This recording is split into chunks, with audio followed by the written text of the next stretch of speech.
सबसे बड़ी बात क्या है कि पिछले एक दशक से भू माफियाओं का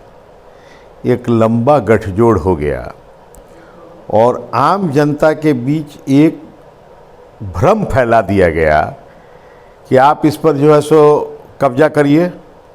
आप इस पर बाउंड्री वाल करिए, आप इस पर मकान बनाइए, तब हमको पैसा दीजिए। हैं?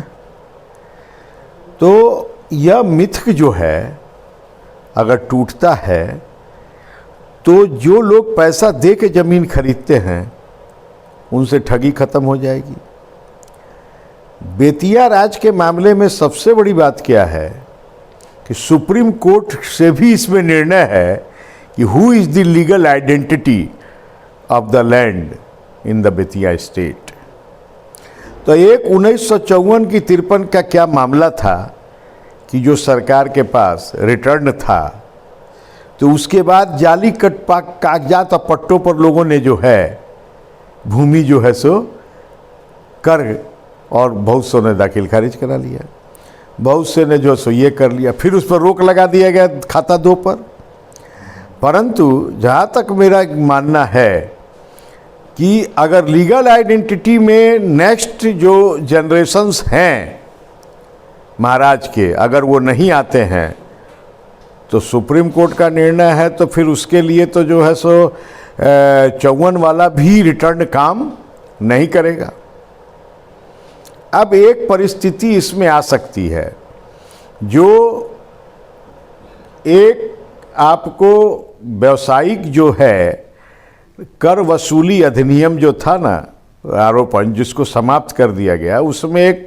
प्रिंसिपल था कि किसी लैंड का जो है सलामी लिया जाए, धारा 4 थी, तो उसे समाप्त कर दिया गया क्योंकि उसमें काफ़ी विवाद हो गया था, क्योंकि वो ब्रिटिश रूल के टाइम का था। तो अब मान लीजिए कि कागजातों की तो जांच होगी, सर्वोच्च न्यायालय के निर्देश का पालन होगा, तो जो डेडलाइन आएगी, अगर उसके बाद आपकी ज़मीन अवैध पाई जाती है, उसके डेडलाइन के पहले की है तब तो आप मालिक हैं, और बाद की है, जहाँ तक ये मेरी समझ है, ये सही है गलत है मैं नहीं जानता, सरकार कौन सा मोड़ लेगी क्या करेगी, अगर पाई जाती है तो आपकी ज़मीन को आपको वापस देने के लिए, ताकि आपको उसका लीगल आइडेंटिटी दिया जाए, तो मुझे लगता है कि मार्केट रेट पर ऑक्शन सलामी प्रक्रिया का जो है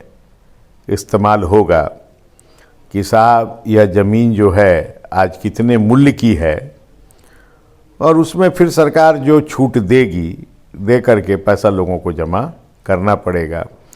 ऐसी संभावनाएं व्यक्त की जा रही हैं, क्योंकि पहले यह कानून था और सरकारी अतिक्रमण भी बहुत हुए, उसमें भी अब सरकार के द्वारा नियम आ गया। तो भाई लोग, अच्छे लोग जो मकान खरीदते थे, उन्हें यही पता नहीं है कि हम सही चीज़ ले रहे हैं या गलत ले रहे हैं। इससे एक बार मार्केट में जो corruption in the land acquisition का जो मामला है वह एक बार रुकेगा, आम जनता को इससे बहुत राहत मिलेगी, और जो इसमें ठगे गए हैं,